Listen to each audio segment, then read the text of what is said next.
जय हिंद। मैं क्लास 10 का मैथ पढ़ा रहा था। जो लास्ट चैप्टर था प्रायिकता, जिसके अंतर्गत मैंने प्रायिकता का इंट्रोडक्शन और टोटल 5 प्रश्न कंप्लीट करा दिया है प्रश्नावली 14.1 का। अब हम लोग देखने वाले हैं प्रश्न संख्या 6 से और टोटल 11 तक मैं आपको पूरा बताऊंगा। तो चलिए एक एक प्रश्न को देखते हैं। उससे पहले मैं आपसे कहूँगा कि आप जो है कि बुक ले लीजिए, क्योंकि मैं बोर्ड पे प्रश्नों को नहीं लिखने वाला, मैं आपको रीड करके इस पे प्रश्नों को सॉल्व करके दिखाऊंगा। ठीक है, क्योंकि इसमें जो है कि प्रश्नों को ज़्यादा सॉल्व नहीं करना है, ज़्यादा ही चीज़ें लिखनी है। ठीक है, तो देखिएगा प्रश्न संख्या 6 क्या कह रहा है, ध्यान सुनिएगा और समझिएगा। जैसे मैं बताऊंगा वैसे ही आपको करना है। देखिए, एक थैले में केवल नींबू की महक वाली मीठी गोलियां हैं, है ना। एक थैला है, उसके अंदर जो है ना कि नींबू की महक वाली गोलियां हैं। याद रखिएगा, केवल नींबू की ही महक वाली गोली है। ठीक है, मालिनी बिना थैले में झांके उसमें से एक गोली निकालती है ना। एक मालिनी जो है कि थैले के अंदर झांकती भी नहीं है और उसमें से एक गोली निकालती है। ठीक है, इसकी क्या प्रायिकता है कि वह निकाली गई गोली, है ना। क्या प्रायिकता है कि वह निकाली गई गोली। पहला पूछा है प्रश्न, इसमें पूछा है कि संतरे की महक वाली है ना। पहला पूछा है संतरे की महक वाली है, यानी इस संतरे की महक वाली गोली के बारे में बताना है। अब बताइए, हमने क्या पढ़ा था, थैले के अंदर नींबू की महक वाली गोली है, तो फिर संतरे की महक कहाँ से आएगी। ये तो गलत है, यानी ये प्रायिकता होगा ही नहीं। इसका मतलब घटना घटी ही नहीं, तो 0 होगा। तो क्या लिखेंगे कि, है ना, क्या लिखेंगे, इसकी प्रायिकता पूछा है ना, तो लिखेंगे संतरे की महक वाली गोली की प्रायिकता 0 होगा। कितना होगा, 0 होगा, क्योंकि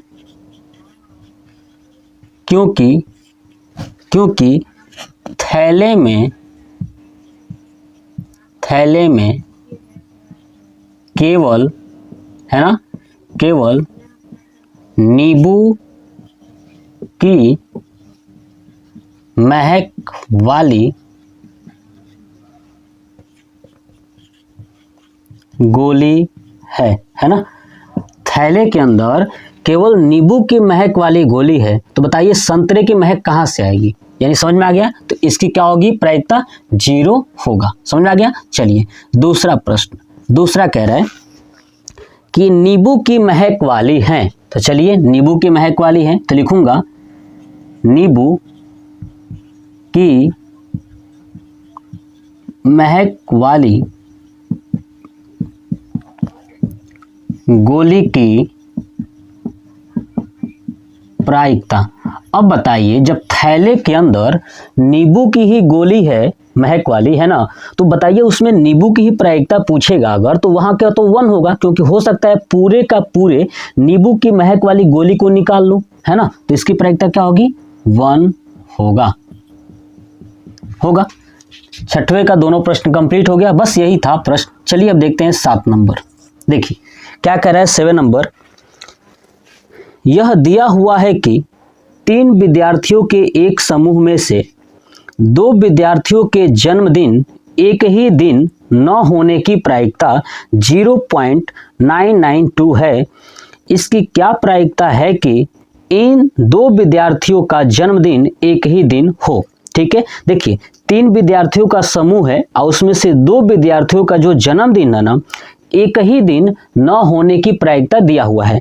तो पूछा है कि बताइए इन दोनों विद्यार्थियों का जन्मदिन एक ही दिन होगा, उसकी क्या प्रायिकता है। ठीक है, तो चलिए देखिए, लिखते हैं क्या है कि 2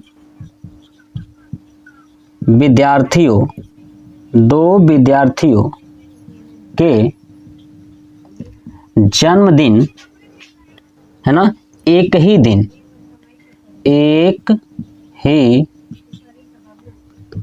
दिन न होने की प्रायिकता, है ना, एक ही दिन न होने की प्रायिकता। तो अब बताइए नहीं है ना, यहाँ पे न शब्द है ना, तो क्या रहेगा ब्रैकेट में p और यहाँ पे e के पावर नॉट, है ना, इसको बोलते हैं ना, ठीक है। तो p e के पावर नॉट इक्वल टू न होने की प्रायिकता दिया हुआ है, कितना है 0.0992, ठीक है। चलिए ध्यान से देखिएगा, ये न होने की प्रायिकता है, इसलिए p ब्रैकेट में e के ऊपर बार लगा देते हैं न के लिए। अब हमसे पूछा है कि दो विद्यार्थियों का जन्मदिन एक ही दिन हो, ये पूछा है, तो लिखेंगे अतः इनका जन्म एक ही दिन होने की प्रायिकता, अब उसको कैसे दिखाएंगे, तो p ई से दिखाएंगे, है ना, ये पूछा हुआ है, ये बताना है हमको। तो चलिए हम लोग क्या जानते हैं कि p ई प्लस p ई के ऊपर बार इक्वल टू 1, यानी ये p ई जो है कि हो रहा है, घटना हो रही है, और p ई के ऊपर बार नहीं हो रहा है। इसका मान दिया हुआ है 0.992, तो यहाँ पे लिखूंगा p ई प्लस, ठीक है, प्लस 0.992 बराबर 1, तो p ब्रैकेट में 8 यानी 1 माइनस 0.992। अब 1.000 में से ये 0.992 घटा देंगे तो क्या आएगा, 10 में से 2 गया 8, 9 में से 9 गया 0 और 9 में से 9 गया 0, यानी 0.008, कितना आ जाएगा 0.008, ये हो जाएगा p ई का मान, ठीक है। यानी इनका जन्म एक ही दिन होने की प्रायिकता कितनी है, तो 0.008, ये हो जाएगा हमारा आंसर, ठीक है। ये ऊपर वाला 6 नंबर हो गया और 7 नंबर हो गया। चलिए अब देखते हैं 8 नंबर। देखिए यहाँ पे करता हूँ 8 नंबर, देखिएगा ध्यान से क्या कह रहा है। कह रहा है एक थैले में 3 लाल और 5 काली गेंद है ना, एक थैले के अंदर 3 जो है कि लाल है और 5 काली गेंद है। तो पहले यही लिखूंगा कि थैले में 3 लाल एवं 5 काली गेंद है, अतः थैले में कुल गेंद कितने हो जाएंगे, 3 प्लस 5, यानी टोटल कितने गेंद हो गए, 8 गेंद, है ना। थैले में कुल गेंद कितने हैं, 8 हैं, समझ में आ गया। चलिए अब यही कुल गेंद जो है क्या है कि कुल क्या है, संभव घटना या कुल संभव परिणाम, तो यही हमारा 8 हो गया, ठीक है। तो समझिएगा कुल गेंद हो गए। चलिए अब हमसे क्या कहा था कि इस थैले में से एक गेंद यादृच्छिक निकाली जाती है ना, एक गेंद क्या किया जाता है, निकाला जाता है। तो बताना है इसकी क्या प्रायिकता होगी कि पहला लाल हो, है ना, गेंद क्या हो, पहला पूछा है कि लाल हो, है ना, गेंद कैसा हो, लाल हो। अब बताइए थैले में कितने लाल गेंद थे, 3 ही ना थे, तो कितना गेंद निकालेगा, लाल गेंदों में से ही ना निकाल पाएगा, काला तो निकालेगा नहीं, क्योंकि काला तो 5 है, तो 3 ही लाल निकालेगा। और कुल कितने हैं, 8, तो 8 में से 3 निकालेगा, इसलिए हो जाएगा 3/8, क्या हो जाएगा 3/8। अब देखिए यहाँ पर निकालूंगा क्या कि लाल गेंद की संख्या, लाल गेंद की संख्या कितनी है, तो 3 है, तो यहाँ पे लिख दूंगा 3। तो अब प्रायिकता निकालना है, लाल गेंद होनी चाहिए ना, लाल होनी चाहिए, तो लाल गेंद 3 हो गया और कुल गेंद 8, तो यह क्या हो जाएगा p ई बराबर 3/, लाल वाला जितना गेंद होगा ना, जितना गेंद निकालना था वो हमेशा ऊपर रहेगा, ये ध्यान रखेगा, कुल वाला हमेशा नीचे रहेगा, 3/8 हो गया आंसर। चलिए दूसरा देखिए क्या कह रहा है कि लाल नहीं हो, है ना, दूसरा क्या पूछा है, लाल नहीं हो। तो देखिएगा लाल नहीं हो। अब लाल नहीं होने की प्रायिकता पूछा है, तो हम लोग क्या जानते हैं, अगर लाल है तो हमने क्या माना है, p ब्रैकेट में e, और कह रहे हैं कि लाल नहीं हो, ठीक है। तो देखिएगा लाल नहीं हो तो हम लोग जानते हैं, यानी पूछा है p e के ऊपर बार, इसका मान पूछा है, ये हमसे पूछा हुआ है, तो हम लोग क्या जानते हैं कि p e plus p e के ऊपर बार इक्वल टू 1। चलिए p e का मान दिया हुआ है 3/8, प्लस पी ई के ऊपर बार का निकालना है, नहीं होने के लिए यही हम डिनोट करते हैं, बताया था पहले भी 1। तो पी ई के ऊपर बार बराबर 1 माइनस 3/8। इसको सॉल्व करेंगे तो हो जाएगा 8 माइनस 3/8। 8 में से 3 गया 5, 5/8। ठीक है, तो ये पी ई नहीं होने का, पी ई के ऊपर बार कितना आ गया 5/8, यानी पी ई के ऊपर बार बराबर 5/8। ये हो गया हमारा आंसर। ठीक है, 8वां भी कंप्लीट हो गया। देखिए प्रश्न बहुत आसान है, कोई भी हार्ड नहीं है ना, सभी प्रश्न बहुत आसान है। चलिए इसका आप स्क्रीनशॉट ले लीजिए। ठीक है, चलिए अब मैं इस साइड का रफ हटा देता हूँ। 6 और 7 नंबर आपने स्क्रीनशॉट ले ही लिया होगा। चलिए उसके बाद हम लोग देखते हैं अब प्रश्न संख्या 9। ठीक है, उसके बाद पूरा कंप्लीट हो जाएगा। आप ध्यान से देखिएगा, बस आपको समझना है और लिखना है। ठीक है, देखिए अब मैं इसे इधर भी वाला रफ पिक कर देता हूँ। आपने ले लिया होगा दोनों साइड। ठीक है, नहीं लिए होंगे तो एक बार वीडियो को रोक लीजिएगा, बीच में जहाँ जहाँ पे आपको दिखाई देगा वहीं पे रोक करके आप इसको सॉल्व कर लीजिएगा। देखिए, चलिए देखिए ध्यान से, क्वेश्चन नंबर 9 है ना। क्वेश्चन नंबर 9 देखते हैं क्या कह रहा है। देखिए 9 नंबर सुनिए, कह रहा है एक डिब्बे में 5 लाल कंचे, 8 सफेद कंचे और 4 हरे कंचे हैं। तो लिखूंगा क्या कि डिब्बे में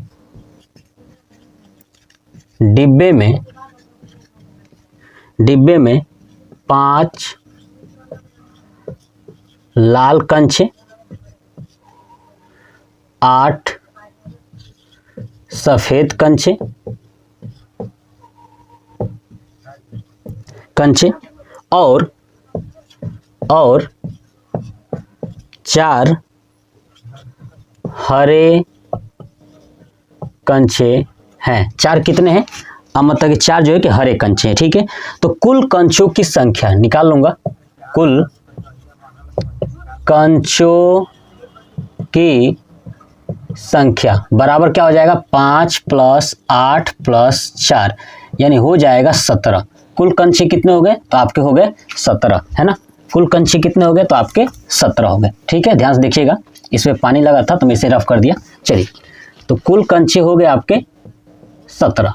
ठीक है, कंचों की संख्या कितनी हो गई? 17। चलिए अब देखिए कि इस डिब्बे में से एक कंचा यादृच्छा निकाला जाता है, यानी बिना देखे, यादृच्छा का मतलब होता है बिना देखे अगर निकाला जाता है तो इसकी क्या प्रायिकता है कि निकाला गया कंचा पहला लाल हो। पहला क्या हो? पहला कह रहा है लाल हो, है ना, लाल हो। चलिए तो अब लिखूंगा लाल कंचों की संख्या। अब बताइए लाल निकालना है तो लाल कंचे कितने हैं ये पता करिए। अब कुल जितना है वो नीचे रहेगा और जिसको निकालना है वो ऊपर रहेगा। तो लाल कंचे कितने हैं? 5 है, तो 5 है।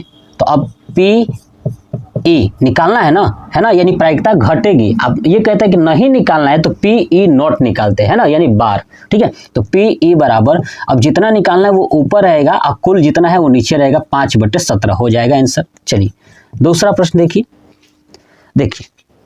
दूसरा क्या कह रहा है? सफेद है। क्या है? सफेद है। दूसरा कह रहा है सफेद है।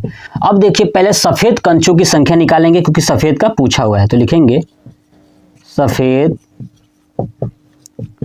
कंचों की संख्या बराबर कितनी है सफेद जी? 8 है, तो लिख दूंगा 8। चलिए अब निकालेंगे क्या? पी ई बराबर है ना, सफेद है, ये नहीं कहा है कि सफेद न हो, है ना, है, इसलिए पी ई निकालूंगा। तो क्या हो जाएगा 8 बटे टोटल हो गया 17 हो गया आंसर। ठीक है, कितना आसान है। चलिए देखिए तीसरा प्रश्न इसी का, टोटल 3 प्रश्न है इसमें। देखिए तीसरा करें कि हरा नहीं है। क्या पूछा है? हरा नहीं है। अब देखिए हरा नहीं है, इसका मतलब कि हरा छोड़कर बाकी जितने भी कलर के कंचे हैं उन सबको गिन लीजिए। तो लिखूंगा हरा छोड़कर, इसमें कहा था कि लाल है तो लाल गिना था, सफेद है तो सफेद गिना था। अब कह रहे कि हरा नहीं है, इसका मतलब हरा को छोड़कर, है ना, हरा को छोड़कर सभी कंचों की संख्या। अब देखिए सभी कंचों की संख्या कितनी है, तो अब हरा को छोड़ दीजिए, हरा 4 है ना, इसको छोड़ दीजिए, तो 8 और 5 13, कितना हो जाएगा 5 + 8 = 13। अब नहीं है पूछा है इसलिए पी ई ऊपर नॉट है ना, यानी बार लग जाएगा और 13/17 है ना, 13/17 यानी कुल नीचे हो जाएगा। ये हो गया हमारा आंसर।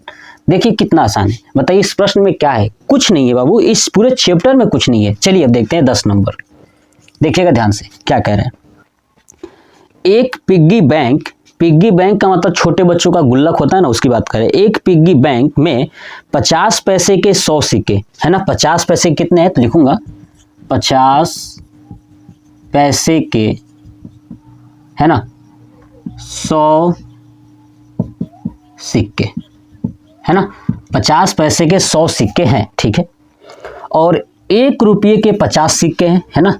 1 रुपये के 50 सिक्के हैं, ठीक है। उसके बाद क्या कर रहा है 2 रुपये के 20 सिक्के, 2 रुपये के 20 सिक्के हैं, ठीक है। नेक्स्ट क्या कर रहा है कि 5 रुपये के 10 सिक्के हैं है ना। 5 रुपये के 10 सिक्के है ना। मतलब 50 पैसे के 100 सिक्के थे, 1 रुपये के 50 सिक्के हैं, 2 रुपये के 20 सिक्के हैं, 5 रुपये के 100 सिक्के हैं। तो कुल सिक्के हैं कितने तो लिखेंगे अतः कुल सिक्कों की संख्या बराबर 100 + 50 + 20 + 10। ये जोड़ेंगे तो आएगा 180 है ना। 100, 150, 170 और 180, ये हो गया 180, ठीक है। कुल निकल गया ना। अब आगे चलते हैं। अब हमसे कहा है कि यदि पिग्गी बैंक को हिलाकर उल्टा करने पर कोई एक सिक्का गिरने के परिणाम सांप्रायिक है, तो इसकी क्या प्रायिकता है कि वह गिरा हुआ सिक्का 50 पैसे का हो। पहला क्या पूछा है 50 पैसे का हो, यानी 50 पैसे का चाहिए, इसलिए 50 पैसों की संख्या पहले लिखनी है ना। तो लिखूंगा 50 पैसों के सिक्कों की संख्या कितनी है आपकी 100 है। अब हम पी होना चाहिए ना, पैसे होना चाहिए 50 पैसे का, इसलिए पी ई निकालेंगे। तो जितना सिक्का है 50 का वो ऊपर रहेगा और कुल कितना है नीचे रहेगा। ये हो गया, कट जाएगा कितना 5 दूना 10, दूनवा 18 यानी 5/9। कितना हो गया 5/9 हो गया पहला प्रश्न। चलिए दूसरा देखते हैं इसका। ध्यान रखिएगा कहाँ कहाँ कौन सा प्रश्न करा रहा हूँ, ठीक है। तो ये दूसरा हो गया, 10वें का दूसरा वहां पे कर रहा हूँ। चलिए देखिए कह रहे कि 5 का नहीं हो, क्या नहीं हो 5 का नहीं हो, 5 का नहीं होना चाहिए। अब एक बात बताइए 5 का होना ही नहीं चाहिए तो 5 को छोड़ के बाकी सिक्कों का संख्या होना चाहिए ना। तो लिखूंगा क्या कि 5 को छोड़कर शेष सिक्कों की संख्या। अब 5 का सिक्का कितना है 10 है ना, तो टोटल 180 था तो 10 खत्म हो जाएगा तो कितना बचेगा शेष सिक्कों की संख्या 170। अब क्या नहीं पूछा है इसलिए पी ई के ऊपर बार लग जाएगा और जितना 5 का सिक्का नहीं है 5 के सिक्का को छोड़ करके जो भी है वो ऊपर रहेगा, यानी 170 ऊपर रहेगा और नीचे हो जाएगा 180। 0 से 0 कैंसिल हो जाएगा 17/18। क्या हो जाएगा 17/18, यानी क्वेश्चन नंबर 10 भी क्या हो गया पूरा कंप्लीट हो गया। अभी आप इसका स्क्रीनशॉट ले लीजिए। चलिए दोनों का ले लीजिए। ये क्वेश्चन नंबर 9 और 10 पूरा कंप्लीट हो गया। चलिए अब देखते हैं क्वेश्चन नंबर 11। अब यहाँ से हटा देता हूँ ये वाला पार्ट, ठीक है। आप नोट कर लिए होंगे, ठीक है। और नहीं भी नोट किए तो वीडियो को पॉज कर लीजिएगा, पॉज करके आप देख सकते हो आसानी से, ठीक है। मेरा टारगेट ये है कि बच्चों को बेहतरीन तरीके से समझाया जा सके, कम समय में अच्छी चीज़ें बताई जा सके, ठीक है। तो इस टारगेट को भी ध्यान रखना है और आप लोग बस वीडियो को देखिए और अच्छे से समझिएगा और मुझे कमेंट बॉक्स में कमेंट करके बताइएगा कि आपको कितना ये बेहतरीन लगा, ठीक है, जरूर बताइएगा। चलिए देखिए 11 नंबर प्रश्न क्या कह रहा है, ठीक है। देखिए कह रहे कि गोपी अपने जल जीव कुंड है ना, यानी एक्वेरियम के लिए एक दुकान से मछली खरीदता है ना। एक गोपी जो है कि एक्वेरियम रखा हुआ है, जल जीव कुंड जिसके अंदर जीव होते हैं, तो दुकान पे गया, ठीक है, और दुकान से मछली खरीदता है, ठीक है। तो दुकानदार है ना, वो एक टंकी जिसमें 5 नर मछली और 8 मादा मछली है ना, टंकी में 5 फीमेल है और 5 जो है कि मेल है, सॉरी 8 कितने जी, 5 नर है यानी 5 मेल है और 8 फीमेल है। ये मछली जो है कि रखा हुआ है, ठीक है। उनमें से एक मछली उसे निकाल करके देता है, यानी ये दृक्षा देता है, ठीक है। तो बताना है कि इसकी क्या प्रायिकता होगी कि निकाली गई मछली नर मछली हो। अब बताइए टोटल मछली, अब देखेंगे एक टंकी में 5 नर एवं 8 मादा मछली है, अतः कुल, ठीक है, कुल मछली है ना, ठीक है, कुल मछलियों की संख्या कितनी हो जाएगी जी, 5 + 8 यानी टोटल हो गई 13 मछली है टोटल मिला के उसके दुकानदार के पास, ठीक है। अब जो है कि खरीद रहा है गोपी जो है, तो इसकी क्या प्रायिकता होगी कि निकाली गई मछली जो है कि नर हो, है ना। पहला क्या पूछा है कि, ठीक है, क्या टंकी से, है ना, टंकी से निकाली गई नर मछली की प्रायिकता। अब बताइए निकाल किसको रहा है, नर मछली को ना, तो नर मछली की संख्या कितनी है, तो नीचे लिखूंगा नर, अतः, है ना, अतः नर मछली की संख्या कितनी है जी, नर मछली की 5 है, तो ये हो जाएगा 5, ठीक है, लिख दिया 5। चलिए अब हमें क्या पूछा है, प्रायिकता, निकाली गई प्रायिकता होनी चाहिए नर मछली का, तो PE, है ना। अगर नहीं कहा होता तो PE नहीं निकालते। अब कितना है नर का जी, तो 5 बट्टे टोटल कितना है 13, यानी हो जाएगा 5/13, ये हो जाएगा हमारा आंसर। यानी 11 नंबर प्रश्न भी क्या हो गया, पूरा कंप्लीट हो गया। अब इसमें कोई दिक्कत है, कोई दिक्कत नहीं है, ठीक है। तो इस वीडियो में क्वेश्चन नंबर 6 से लेकर के मैंने 11 तक कंप्लीट करा दिया है। नेक्स्ट पार्ट में लेके 12 से कराऊंगा, ठीक है, वरना ज़्यादा वीडियो लंबा हो जाएगा तो आप लोग देखोगे नहीं, ठीक है, और कमेंट करोगे कि सर कुछ समझ में नहीं आ रहा है, ठीक है। तो आप एक काम करिए, इसका स्क्रीनशॉट ले लीजिए, आई थिंक आप ले भी चुके होंगे अभी तक, ठीक है। तो आप मुझे कमेंट बॉक्स में कमेंट करके बताइएगा कि आपको ये वीडियो कैसा लगा। जय हिंद।